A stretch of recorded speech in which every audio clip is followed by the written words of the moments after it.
Udah.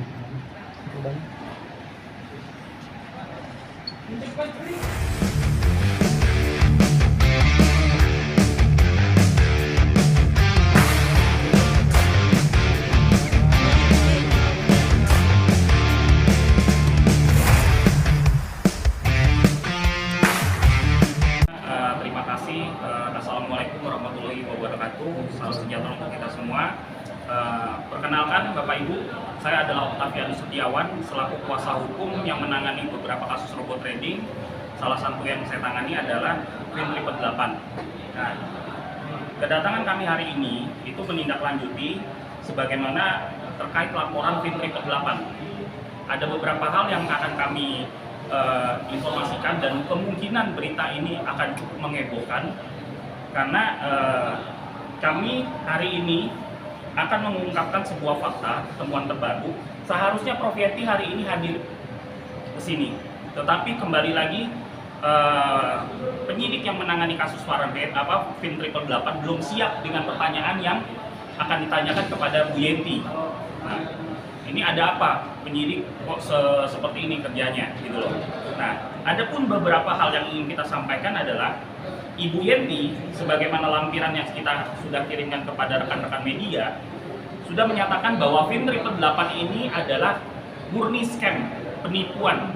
Fintripet 8 ini bagian dari robot trading yang dimana pelaporannya ini sudah sejak bulan Februari 2022 dan bahkan bisa dibilang ini adalah robot trading yang dilaporkan pertama kali. Namun penanganannya di Bareskrim ini sangat berjalan lambat sekali. Sedangkan yang lain-lain perkara robot trading lainnya itu sudah ada yang di tingkat banding, sudah diputus di tingkat banding. Bahkan ini ditetapkan tersangkanya saja belum oleh penyidik. Kenapa kami menduga ini ada sesuatu yang istilahnya, ayo polisi harus bekerja secara profesional gitu loh. Karena berdasarkan temuan dokumen ya, kami mendapatkan dokumen ya, yang dimana dokumen keterkaitan Fintripet 8 ini itu menyeret satu nama besar, yaitu Cahyadi Raharja yang berprofesi sebagai Wakil Direktur PT Jababeka Tbk. Dan Pak Cahyadi Raharja ini sudah dimintai keterangannya baik dalam BAI maupun BAP, dan beliau mengakui bahwa uang dari customer dari Fintripet 8 yang ada di Indonesia itu jumlahnya adalah 61,2 juta US dollar atau setara dengan 1 triliun. Itu ada di dalam penguasaan beliau awal mulanya, dan sama beliau ini sudah dialihkan kepada orang lain yang bernama Marno. Nah, berdasarkan temuan ini, kami meminta pendapat dari saksi ahli. Di sini kita sudah mendapatkan keterangan dari Ibu Yenti Garnasi. Jawaban dari LO yang sudah ditandatangani oleh beliau, yang ini kita akan mintakan penyidik untuk turut disita.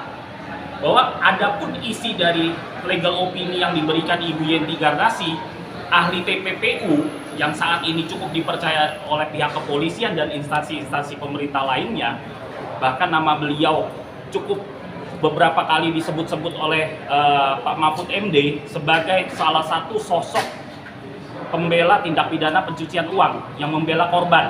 Dalam hal ini menerangkan bahwa sebenarnya Cahyadi Raharja yang berprofesi sebagai Wakil Direktur Jababeka, anak dari konglomerat Hadi Raharja, ini harusnya ditetapkan sebagai tersangka. Jadi kami ingin presiden ini menjadi presiden yang positif, bahwa selama ini kasus robot trading ini hanya menyasar pada pelaku-pelaku di bawah. Pelaku aktor dari kejahatan ini, aktor intelektualnya tidak pernah tersentuh secara hukum. Jadi kami menagih janji dari Kapolri yang dimana silakan bagi semua para korban, apabila kalian ingin menanyakan atau memperjuangkan hak-hak kalian sebagai korban, silakan datang, ini ketuk saja rumah kami di Bareskrim. Jadi hari ini kami bersama dengan para korban, jumlahnya belasan puluhan korban ini, kami meminta tindak lanjut dari kepolisian. Cahyadi Raharja sebagaimana legal opini yang sudah diungkapkan di dalam legal opini, dan kemungkinan dalam waktu dekat Ibu Yenti Garnasi juga akan diperiksa sebagai ahli, dimintai keterangannya terkait tindak pidana pencucian uang. Dan ini bukti-bukti sudah konkret. Bukti ini yang nanti saya akan berikan kepada rekan-rekan media. Di sini disebutkan uang 61,2 juta US dollar, ya. Ini sudah dikuasai oleh orang yang bernama Cahyadi Raharja selaku representatif bisnis Fin 888 di Indonesia, 61,2 juta US dollar. Dan di sini disebutkan bahwa uang ini sudah dialihkan kepada orang yang bernama Marno oleh Cahyadi Raharja. Seharusnya ini sudah menjadi titik terang dan petunjuk bagi pihak penyidik bahwa seharusnya Cahyadi Raharja sudah bisa ditetapkan sebagai tersangka. Apalagi dokumen-dokumen ini. Ini adalah dokumen dari Singapura, namanya affidavit. Yang dimana affidavit ini kebenarannya sudah kita apostilkan. Kita sudah meminta dari Direktorat Kementerian Hukum dan HAM untuk melakukan pengecekan apakah dokumen affidavit tersebut ini adalah dokumen yang benar-benar valid. Dan di sini pun juga sudah dinyatakan bahwa dokumen affidavit itu adalah dokumen valid yang bisa dipakai sebagai alat bukti. Nah, ini Bapak Ibu bisa lihat. Ini sudah mendapatkan legalisasi apostil. Affidavit kami yang dari Singapura ini sudah disahkan oleh Kementerian Hukum dan HAM, sudah menjadi akte sertifikat yang dimana diotorisasi oleh Direktorat Otorisasi Pusat dan Hukum Internasional. Ini sudah sah secara bukti. Jadi kami ingin, ini berita heboh, Cahyadi Raharja, konglomerat Indonesia, itu tersangkut dengan kasus Fin 888. Dan ini kita minta agar diusut tuntas. Penyidik, polisi, Bareskrim, jangan hanya yang dikejar adalah pelaku-pelaku bawah. Sebagaimana kasus-kasus yang sudah ada. Seperti kasus-kasus yang saat ini sudah disidangkan, itu hanya menyasar pelaku-pelaku yang bukan pelaku utama. Nah, sekarang kami menagih janji Kapolri untuk mengusut tuntas. Ini ada orang yang konglomerat Cahyadi Raharja, Wakil Direktur Jababeka profesinya. Tolong ditindak secara tuntas. Dan ini juga sudah dapatkan dari LO-nya Ibu Yenti Garnasi. Beliau pun ya Cahyadi Raharja memang seharusnya harus ditetapkan sebagai tersangka. Jadi kurang lebih itu yang menjadi titik poin dari hari ini. Jadi kami dari perwakilan para korban setelah ini ya, karena penyidik yang seharusnya memang kita berharapnya hari ini tetap dilaksanakan pemeriksaan kepada Ibu Yenti karena pertanyaannya sekelas Bareskrim belum siap. Kami harus menunda nih kedatangan Bu Yenti. Tetapi saya sudah berkontak dengan Bu Yenti. Silakan para korban ataupun rekan-rekan media, Ibu Yenti hari ini mengundang Bapak Ibu yang memiliki waktu untuk siang ini menyambangi rumah beliau di daerah Sentul. Beliau akan memberikan statement lebih lanjut terkait ini. Emang surat panggilan sudah ada, Pak? Surat panggilan ada. Sudah ada. Bahkan kenapa dinyatakan belum siap? Kalau dipanggil kan berarti udah harusnya siap. Betul. Bahkan percakapan saya hari ini ya dengan AKBP Wawan, ini selaku Kanit yang menangani perkara aku ya. Saya sudah reminder. Selamat siang Bapak, izin sehubungan dengan saksi ahli, izin menyampaikan bahwa Ibu Yenti akan hadir diperiksa tanggal 8 Maret pukul 10. Tempat di Bareskrim. Nah, ya kan? Justru saya mendapatkan informasi dari Ibu Yenti ya, bahwa pertanyaan yang dibuat untuk beliau ya, itu pertanyaan yang belum siap. Sehingga tidak memungkinkan Ibu Yenti membuat dan menandatangani pertanyaan-pertanyaan tersebut yang belum siap. Karena kesibukan beliau juga gitu loh. Jadi beliau minta tolong dimatangkan. Tolong pertanyaan kamu itu yang detail dan lengkap yang bisa memihak para korban. Kami tidak mau pertanyaan yang dibuat ini adalah pertanyaan-pertanyaan banci. Pertanyaan-pertanyaan yang tidak justru malah memperkuat posisi korban, dalam hal ini korban yang dirugikan oleh Fin 888. Ini ada apa gitu loh. Pak, ada berapa jumlah anggota yang Bapak tangani gitu, Pak? Iya, korban. Total korban yang saya tangani itu berjumlah kurang lebih 500 korban. Dengan total kerugian itu adalah 8 juta US dollar atau setara dengan 135 miliar. Dan ini kita menyayangkan gitu loh. Apa memang gitu kan penyidik dari Subdit 5 ini kenapa kok geraknya lambat sekali gitu loh. Kasus PIN 888 ini udah ulang tahun nih, udah 1 tahun nih. Ditetapkan tersangkanya tidak gitu loh. Sedangkan di kasus yang sama, kasus Fahrenheit, kebetulan dipegang oleh Kasubdit yang sama, perkara itu tuh sekarang sudah banding. Sebentar lagi putusan bandingnya keluar. Ditangani oleh orang yang sama tetapi mendapatkan perlakuan yang berbeda. Terus apa kecurigaan Bapak? Nah, kami berharapnya menuntut bahwa harusnya adalah equality before the law, yang dimana seseorang harus dipersamakan secara hukum, ya penanganannya juga sama secara hukum. Nah, ini kok ada perbedaan? Kami menduga, ya, apakah ini ada kaitannya dengan sosok Cahyadi Raharja sehingga penyidik menjadi kesulitan atau mungkin takut untuk bisa menarik Cahyadi Raharja ini sebagai tersangka. Ingat, beliau Cahyadi Raharja itu sudah mengakui dalam BAP-nya bahwa memang dia terkait dengan Fir, tapi uangnya itu saat ini sudah dialihkan kepada orang lain yang bernama Marno. Dan setelah penyidik di Bareskrim menelusuri, maaf, Marno yang dicari ini sudah terlacak siapa Marno ini. Marno ini hanya lulusan SD. Rumahnya pun sesuai KTP, sorry, rumahnya itu sudah satu komplek itu digusur, RT RW-nya sudah nggak tahu ada di mana di alamat KTP itu. Lulusan SD, rumahnya di KTP sudah digusur, ya. Pendidikan riwayatnya juga tidak ada, ya kan, didatangin ke rumah orang tuanya.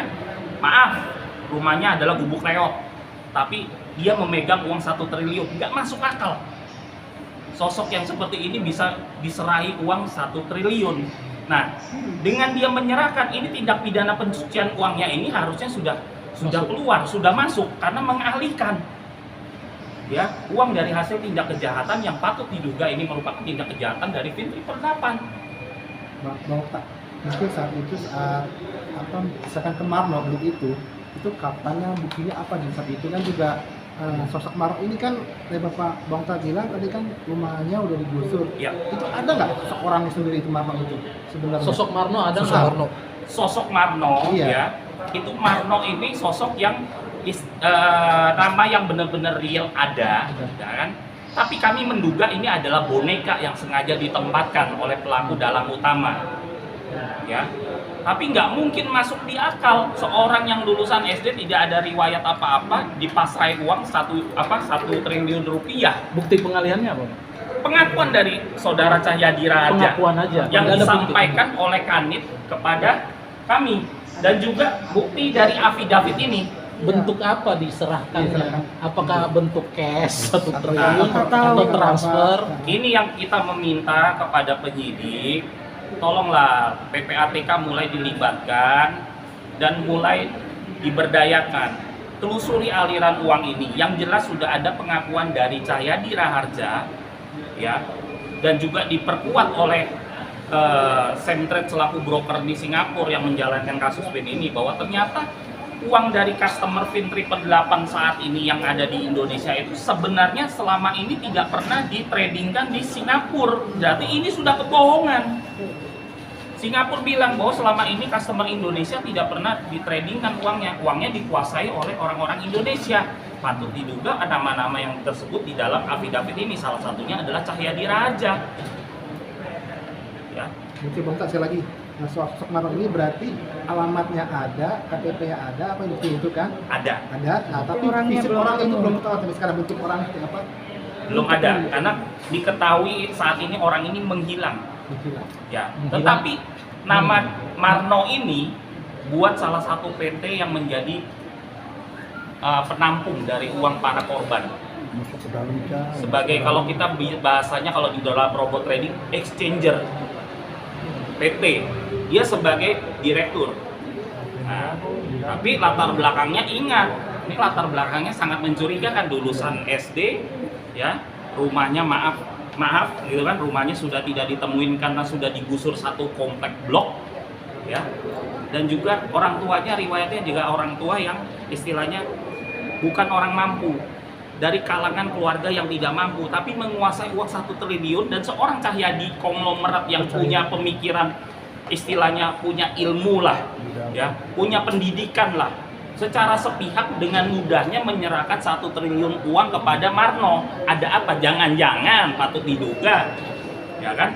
Ini hanya bisa-bisaan saja sama Olga Cahyadira Harja untuk buang badan, mencari orang-orang yang kemungkinan sulit untuk kita bisa dapatkan atau penyidik susah untuk dapatkan. Nah, ini kita tolong minta bantuan dari media untuk diangkat keterlibatan Cahyadira Harja, Wakil Direktur Jababeka. Bahwa ternyata ini dari kasus ini terungkap nih, bahwa ternyata dalam kasus-kasus investasi bodong ada yang istilah adalah white collar crime gitu loh. Dan ini juga dituangkan di dalam LO-nya Ibu Yenti, hati-hati ada yang namanya white collar crime. Nah, ini yang harus menjadi waspada dan menjadi perhatian dan atensi khususnya bagi Pak Kapolri. Ayo Pak Kapolri, kami menagih janji-janji kamu. Kami menagih janji-janji Bapak yang katanya ini adalah rumah bagi semua warga Indonesia untuk mencari keadilan. Nah, di sini kami mengetuk rumahnya Pak Kapolri, ya, untuk perkara Fin8 ini bisa dituntaskan secara tuntas, benar-benar tuntas. Tidak hanya menyasar pada pelaku-pelaku yang bawah, aktor intelektualnya juga harus diusut secara tuntas. Segera tetapkan tersangka Cahyadira Harja, karena ini sudah cukup bukti dan petunjuk-petunjuk yang kita hadirkan. Oke, terima kasih.